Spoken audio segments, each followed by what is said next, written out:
এটা হচ্ছে ফেরাউনের মেয়ের চুল আঁচড়ে দিত একজন দাসী, যার হাত থেকে একদিন চিরুনি পড়ে গিয়েছিল। সে বলেছিল বিসমিল্লাহ বলে চিরুনি উঠিয়েছে, উঠে আবার আচরণ শুরু করেছে। এখন এর মেয়ে শুনে ফেলেছে বিসমিল্লাহ বলে উঠিয়েছে। সেই মেয়ে ফেরাউনকে বলল যে আপনাকে বাদ দিয়ে এই দাসী আরেকজনকে ইলাহ মানছে। তখন সেই দাসীকে গ্রেপ্তার করা হলো। তুমি কার উপাসনা করছো, কার ইবাদত করছো? সে দাসী বলছে আমি এক আল্লাহর ইবাদত করি। কে আল্লাহ? যে আল্লাহ আমাকে সৃষ্টি করেছেন, যে আল্লাহ আমার রব, যে আল্লাহ আপনারও রব। ফেরাউনকে মুখের উপর বলে দিল। এবার ফেরাউন তাকে ধরে বলছে ফিরে আসো তোমার মতাদর্শ থেকে, না হলে তোমাকে জীবন্ত আগুনে পুড়িয়ে মার। কি বলছে?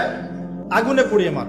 তো সে ফিরে আসে না। তখন ফেরাউন দেখলো তার সন্তান সন্ততি আছে কিনা। সন্তানরা আমাদের সফট কর্নার না, সন্তানকে ডেকে আনা, দুইটা বাচ্চা, দুইটা কি তিনটা বাচ্চা।